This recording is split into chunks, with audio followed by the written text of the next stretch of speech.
శ్రీకాకుళం జిల్లాలో ఉన్న నియోజకవర్గాల్లో పలాసపైనే అందరి దృష్టి ఉంది. గత 5 ఏళ్లుగా ఈ నియోజకవర్గంలో రాజకీయం గరంగరంగానే ఉంది. నిత్యం విమర్శలు ప్రతి విమర్శలతో అక్కడ పొలిటికల్ డైలాగ్ వార్తల్లో ఉంటూ వచ్చింది.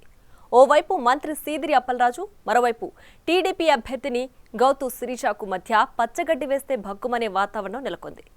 ఈ క్రమంలో ఈసారి గత ఎన్నికల్లో గతసారి కంటే పోలింగ్ శాతం పెరగడంతో పలాస ఓటర్లు ఎవరికి పట్టం కట్టారనేది ఆసక్తి రేపుతోంది.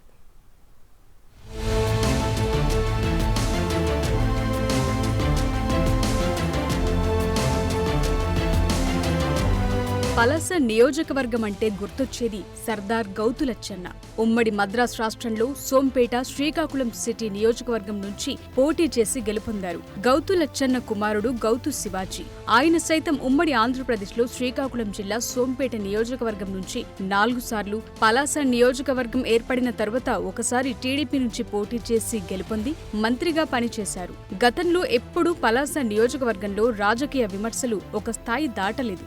2019 తర్వాత పలాసలో రాజకీయం పూర్తిగా మారిపోయింది. విమర్శలు ప్రతి విమర్శలతో రాజకీయం వేడెక్కింది. 2019 ఎన్నికల్లో గెలిచి వైసీపీ అధికారంలోకొచ్చిన తరువాత విమర్శల దాడి పెరిగింది. సిద్ధాంతపరమైన విమర్శల కంటే వ్యక్తిగత విమర్శలకు వైసీపీ నాయకులు అధిక ప్రాధాన్యత ఇవ్వటం మొదలుపెట్టారు. అది ఒరవడిని పలాస నియోజకవర్గ వైసీపీ నాయకుడు సీదిరి అప్పలరాజు వంట పట్టించుకున్నారనే విమర్శ కూడా ఉంది. 2019 ఎన్నికలో మొదటిసారిగా సీదిరి అప్పలరాజు పలాస నియోజకవర్గం నుంచి వైసీపీ అభ్యర్థిగా పోటీ చేసి గెలుపొందారు.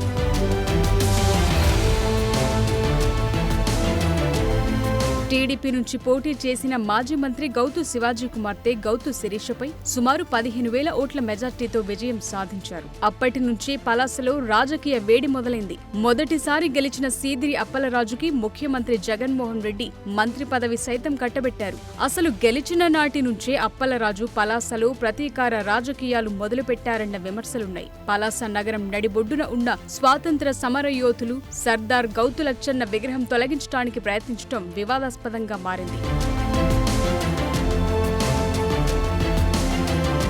ప్రభుత్వ స్థలం ఆక్రమించి గౌతు లచ్చన్న విగ్రహం ఏర్పాటు చేశారన్న నెపంతో అధికారుల సాయంతో అప్పలరాజు గౌతు లచ్చన్న విగ్రహాన్ని తొలగించేందుకు ప్రయత్నించారు. అయితే గౌతు లచ్చన్న విగ్రహం ఉన్న స్థలం యజమాని అది తన సొంత స్థలమని తన వద్ద ఉన్న పత్రాలు చూపించడంతో మున్సిపాలిటీ అధికారులు వెనుదిరిగారు. కేవలం గౌతు శిరీషపై అక్కసుతోని సీదిరి అప్పలరాజు సమరయోధుణ్ణి అవమానించడానికి తెగించారన్న ఆరోపణలు వెల్లువెత్తాయి.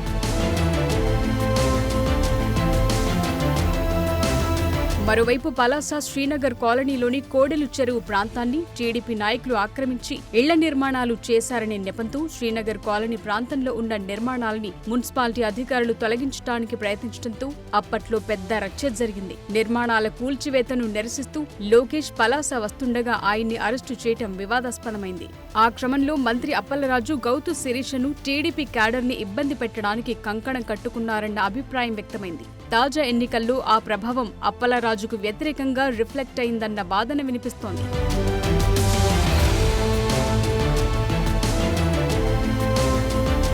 ఇదంతా ఒకెత్తైతే మంత్రి సీదిరి అప్పలరాజు పలాసలో అనేక ఆక్రమణలకు పాల్పడ్డారనే ఆరోపణలు కూడా ఉన్నాయి. మంత్రి అయిన తరువాత భూముల ఆక్రమణలతో పాటు సూదికొండ, నెమలికొండలను కూడా నిబంధనలకు విరుద్ధంగా తవ్వేశారన్న ఆరోపణలు వెల్లువెత్తుతున్నాయి. మంత్రి అప్పలరాజుపై గౌతు శిరీష నిత్యం విమర్శలు గుప్పిస్తూనే ఉన్నారు. పలాస నియోజకవర్గంలో మంత్రి అప్పలరాజు చేసిన అభివృద్ధి ఏమీ లేదని టార్గెట్ చేస్తూ వచ్చారు. మంత్రి భూ ఆక్రమణలు, గ్రావెల్ కోసం కొండల అక్రమ తవ్వకాలపై శిరీష ఆందోళనలు నిర్వహించారు. నామినేషన్ టైంలోనూ ప్రశాంత పలాస కోసం కృషి చేస్తానని ప్రకటించారు.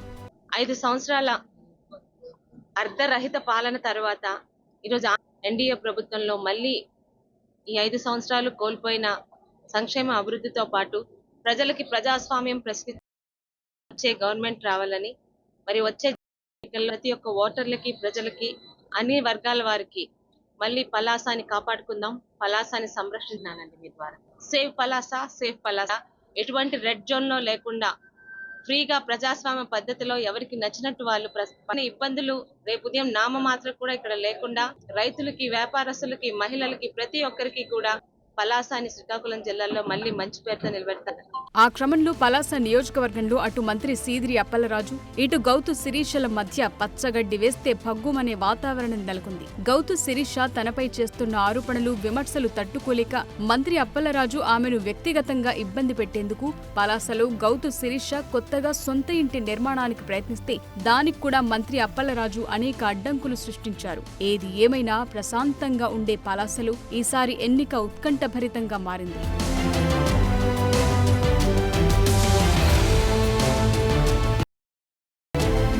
సీదిరి అప్పలరాజు రాజకీయాలకు రాకముందు కార్డియాలజీ డాక్టర్గా మంచి పేరుండేది. ఆర్థికంగా ఇబ్బంది పడే రోగుల ఫీజు, మందుల విషయంలో సహాయం చేసేవారని గుర్తింపు ఉండేది. అలాంటి డాక్టర్ రాజకీయాల్లోకి వచ్చిన తరువాత తనలోని మరో కోణం చూపిస్తున్నారన్న విమర్శలు వెల్లువెత్తుతున్నాయి. అవినీతి ఆరోపణలకు తోడు తన రాజకీయ ఎదుగుదలకు సహకరించిన దువ్వాడ శ్రీకాంత్, హేమబాబు చౌదరిలను పక్కన పెట్టడం కూడా ఈసారి ఎన్నికలో అప్పలరాజుకి నెగటివ్ అవుతుందని రాజకీయ విశ్లేషకులు భావిస్తున్నారు. 2019 ఎన్నికల్లో అప్పలరాజుకి టికెట్ దక్కేలా చేయటంలో దువ్వాడ శ్రీకాంత్, వివేకానంద విద్యాసంస్థ అధినేత మెట్టు కుమారస్వామి కీరోల్ పోషించారు. అయితే అప్పలరాజు మంత్రి అయిన తరువాత దువ్వాడ శ్రీకాంత్ ని పక్కన పెట్టేశారు. స్థానికంగా బలమైన అనుచర వర్గం ఉన్న దువ్వాడ శ్రీకాంత్ పలాసకు చంద్రబాబు వచ్చినప్పుడు అనుచర వర్గంతో పసుపు కండువా కప్పుకున్నారు.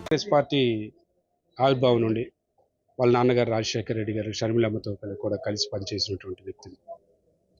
స్థానికంగా 2019 తర్వాత జరిగినటువంటి పరిణామాలు, పార్టీ ఇక్కడ నాయకుడు నాకు అగౌరవపరిచినటువంటి విధి విధానాలను బట్టి చాలా ఓపిక పడ్డాను. ఎప్పటికైనా సమస్య కొలికి వస్తుందని ఆశించాను. కానీ పొగపెట్టి నన్ను పంపించే ప్రయత్నం అప్పలరాజు చేశాడు. సో అతనితో ఎమడలేక ఈరోజు ఈ నిర్ణయం తీసుకొని రాజీనామా చేయడం జరిగింది. ఇక్కడ జరిగినటువంటి పరిణామాలు పలాస నియోజకవర్గ ప్రజలకు అందరికీ తెలుసు. అందరితో చర్చించాను. గౌరవం లేని దగ్గర మనం ఉండవలసిన అవసరం లేదని ఒక ఏకాభిప్రాయం వచ్చిన తర్వాత అయినప్పటికీ వెయిట్ చేసి సర్దుబాటు చేసే ప్రయత్నం జరగకపోవడం వల్ల నేను ఈ పార్టీ వైఎస్ఆర్ కాంగ్రెస్ పార్టీకి జరిగిందని.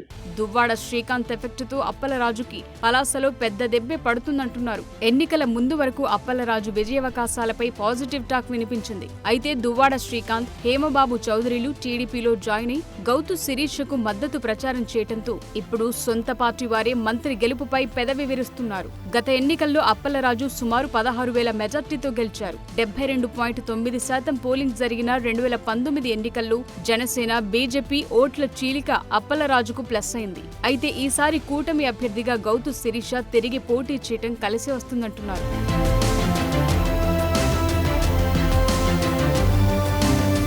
ఈసారి అక్కడ 76.42% పోలింగ్ నమోదైంది.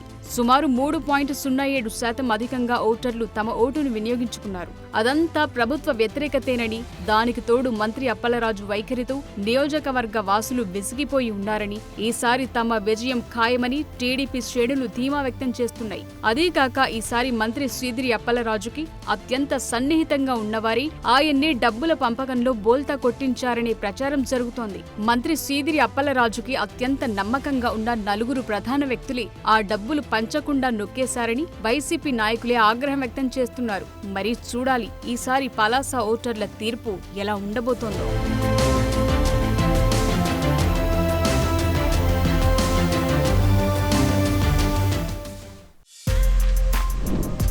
For more videos like this, subscribe Big TV channel.